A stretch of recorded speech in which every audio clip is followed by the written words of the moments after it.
जय शिवराय मित्रांनो, आज आहे 18 एप्रिल आणि आजपासून महाराष्ट्रातल्या अनेक भागांमध्ये वातावरण कालच्या तुलनेमध्ये थोडं दुप्पट वाढ होते.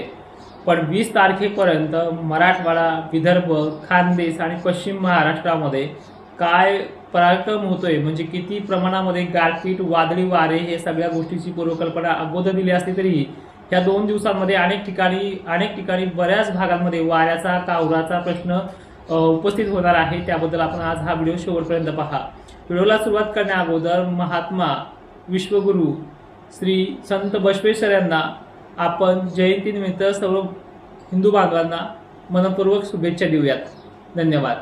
तसेच महाराष्ट्रामध्ये अनेक ठिकाणी येणाऱ्या ह्या पावसाचे संकेत एक आठवडाभर चालणार आहे. 22 आणि 23ला थोडी तो काही प्रमाणामध्ये शांती घेईल, पण 24-25 नंतर तो पुन्हा उभारी घेणार आहे. याबद्दल एक तारखा पहिले समजून घेऊयात. आजची 18 तारीख ही महाराष्ट्रातल्या दक्षिण भागांमध्ये, ज्याचा कोल्हापूरशी, हुबळीशी, बेळगावशी, सोलापूर, सांगली, पुण्यामधल्या काही भागांचा, तसेच लातूर आणि नांदेडच्या तुरळक भागांचा समावेश आहे. आज दुपारनंतर या भागातल्या शेतकऱ्यांनी कांदा वगैरे झाकून ठेवायचे. धाराशिव मधले सुद्धा शेतकऱ्यांनी अचानक येणाऱ्या वातावरणापासून सतर्क राहायचे. अहिल्यानगर मोजक्या ठिकाणी हा अपवाद घडू शकतो. आजच्या 18 एप्रिलला नाशिकमध्ये भागामध्ये तुरळक 1-2 ठिकाणचा फटकाराचा विषय आहे. 19 तारखेला महाराष्ट्रातल्या छत्रपती संभाजीनगरच्या काही दक्षिणेकडील भागांमध्ये, पुणे परिसर, मुंबई, पुण्याच्या अनेक भागांमध्ये, कोल्हापूर परिसर, सोलापूर परिसर, धाराशिव, जालन्यात तुरळक ठिकाणी, हिंगोली, परभणीमध्ये मोजक्या ठिकाणी, तर नाशिक जिल्ह्यामध्ये अनेक ठिकाणी वातावरण हे सक्रिय होणार आहे. नाशिकच्या आणि पश्चिम महाराष्ट्राच्या सर्व जिल्ह्यांमध्ये भाग बदलत पद्धतीने हा वातावरणाचा फटका पाहायला मिळणार आहे. पण सोलापूर, सांगली, कोल्हापूर, पुणे इथे मुसळधार देखील पाऊस अनेक ठिकाणी होऊ शकतो. बाकी ठिकाणी वादळी वारे आणि गारपीटचा सदृश्य परिस्थिती आहे. 20 तारीख सर्वात महत्त्वाची असणार आहे, कारण की 19 आणि 20 ह्या 2 तारखेचं असं साम्यता आहे. 12 घंटे मागे पुढे होईल, पण ह्या तारखेला मात्र मराठवाड्यात आणि विदर्भात अनेक ठिकाणी असा वादळी पावसाचा पाऊस होण्याचा अंदाज आहे. तर जिल्हे बघूयात कोणते समोर आहेत. अकोला, अमरावती, नागपूर, हिंगोली, वर्धा या भागांमध्ये, यवतमाळसह तुरळक ठिकाणी पाऊस आहे. नांदेड सुद्धा आहे. परभणीसह मराठवाड्यातले सर्व जिल्हे, बीड येतोय, परभणी येतोय, लातूर येतोय, धाराशिव येतोय, अंबड, घनसावंगी पट्टे सुद्धा आहेत. जालना, भोकरदन, जाफराबाद देखील आहे. याच्यामध्ये देऊळगावच्या जाफराबाद काही ठिकाणी डिफरंट भागांमध्ये मोजक्या ठिकाणी असतील. पण छत्रपती संभाजीनगर पासून अहिल्यानगर, कडाष्टी, अहिल्यानगर, श्रीगोंदा, कर्जत, शिर्डी परिसर, त्याच पाठोपाठ दक्षिण महाराष्ट्रातले टोटल जिल्हे, कोल्हापूर असेल, सोलापूर असेल, पंढरपूर असेल, मोहोळ, सातारा, नाशिक या भागाबरोबरच हुबळी, कर्नाटकला अतिशय वादळी वाऱ्यासह हा पावसाचा परिणाम पाहायला मिळणार आहे. सोलापूरचा देखील समावेश वारंवार होणार आहे 3 दिवस लगातार.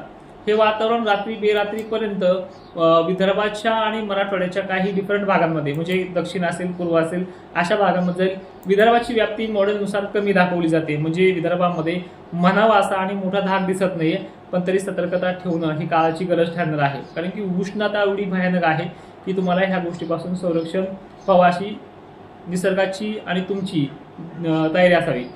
त्यानंतर 21 तारीख लगन सराईची तारीख आहे. खानदेशला या तारखेला फारसा मोठा धाक दिसत नाहीये, पण मराठवाड्यातल्या ज्या काही लग्न सराई कार्यक्रम आहेत यांना एक विनंती आहे, ज्यांची मराठवाड्यातले लग्न जे दुपारपर्यंतचे आहेत त्यांनी 4-5 वाजेपर्यंत आवरून घ्यायचे. कारण की 4ला आणि 5ला सिस्टम डेव्हलप होणार आहे. काही ठिकाणी 9-9:30ला होईल. त्यामुळे जास्त काही घाबरले जाऊ नका. भोकरदन, जाफराबाद, जे काही कन्नड, सिल्लोडचे उत्तरेकडील भागांचे लग्न सराई आहेत, 6:30 वाजता, 4:30 वाजता वातावरण हे मोठ्या प्रमाणात बिघडणार आहे.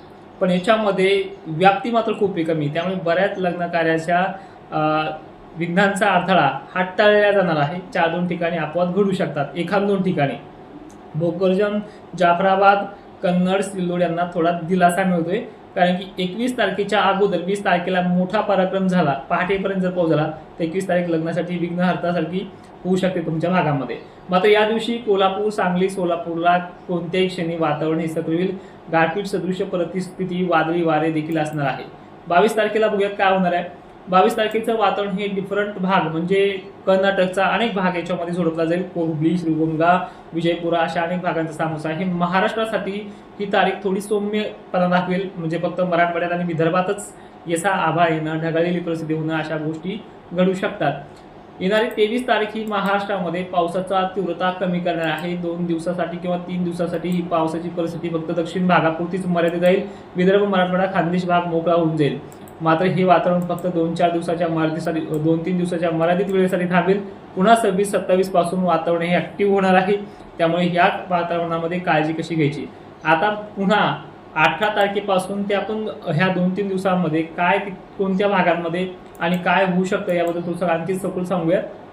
हे पहा, आजची परिस्थिती जर आपण पाहिली तर आज दुपारनंतर 2:30-3 वाजता आता जे काही ढग येतील ते वेगळे आहेत, पण 2:30-3 वाजता जे गरमीच्या लेवलने ढग येतील त्या ढगांमुळे कोल्हापूर, सांगली, सोलापूरमध्ये अनेक ठिकाणी गारपीटचा इशारा आजच पासून सुरुवात होते, ज्यामध्ये साताऱ्याचा समावेश आहे। बीड जिल्ह्यातही मोजक्या ठिकाणी हा समावेश आहे। परभणी आहे, जालन्यात मोजक्या ठिकाणी वातावरणात सकाळी पाऊस होऊ शकतो, 1-2 ठिकाणचा अपवाद आहे। मात्र अहिल्यानगर, सोलापूर, धाराशिव, लातूर, सांगली, कोल्हापूर या जिल्ह्यांचा समावेश व्याप्तीच्या बाबतीत जास्त आहे। व्याप्तीच्या बाबतीत 1 नंबरला कोल्हापूर, सांगली, सोलापूरचा आणि साताऱ्याचा समावेश राहील। त्यानंतर पंढरपूर, अहिल्यानगर, पुणे हा देखील मोठ्या प्रमाणात वातावरण सक्रिय होणारा आजचा हा शेड्यूल राहणार आहे। तर अशा प्रकारची उद्याची तारीख सुद्धा महत्त्वाची मानली जाणार आहे। लातूर जिल्ह्यात, बीड, परभणी भागात देखील मेघगर्जना, वादळी वारे, पाऊस होण्याची शक्यता आहे। आणि यापेक्षाही महत्त्वाचं सांगायचं झालं तर पश्चिम महाराष्ट्राच्या तुलनेत विदर्भ आणि मराठवाडा, पश्चिम महाराष्ट्रात जास्त पाऊस सुरू झाला की विदर्भ आणि मराठवाड्यात पावसाची तीव्रता कमी राहते, पण हा अवकाळी आहे, सतर्क हा।